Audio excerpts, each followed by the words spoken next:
President Trump's tariff policies seem to be producing significant revenue and domestic investment. Could this improve some of the woeful budget numbers that she shared? Well, it could in theory if we stop spending or continuing. But interest rates, as we talked about earlier in the show, coming down this week, will have a lot to do with that. In other words, rolling all our debt right now, we're currently rolling debt at about 60 basis points higher than the debt that's rolling off, that we're maturing. So the government, when we have debt mature, we turn around and have to issue new debt to pay off the existing debt and pay back the bondholders. And we're doing that at about a 60 basis point higher spread.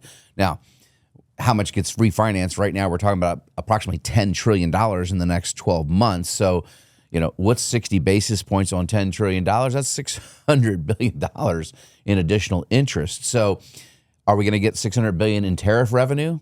Well, that's not what the current projections say. It's possible, right? But so right now we are still expanding that deficit even with this additional revenue. Right now I think we're estimating to get about $300 billion in tariff revenue.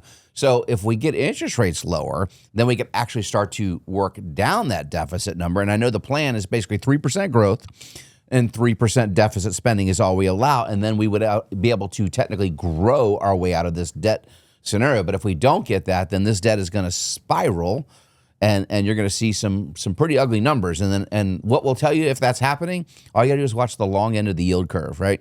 So we talk about the 10-year Treasury, right, hovering around 4% this morning just to tick over it. We'll see if that goes under it today.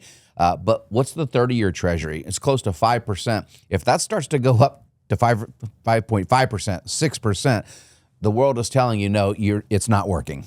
They're not going to pay down the debt. It's not going to help. So what I'm hearing is, no, you can't just grow your way out with revenue increases. There still has to be spending control, spending reform. I mean, just think if you've ever refinanced a mortgage, you bought a home and interest rates went down at some point in the life cycle, you lived in that home. You went and refinanced a mortgage, you extended the term of your debt most likely, added some years, but you got a significantly lower payment. It freed up cash flow. You had a better budget, right? You had a better surplus in your take-home pay every month. That's what will happen to the government if rates go down. We'll have a surplus versus a deficit on some of these monthly numbers.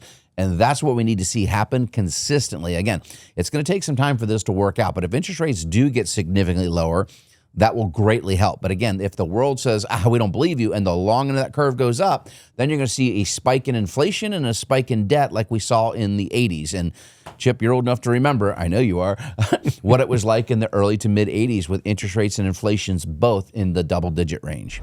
Hey, if you're looking for more content like this, make sure you check out these videos and don't forget to like, subscribe, and ring the bell so you'll be notified when we publish more content that will help you retire smart. Thanks for watching.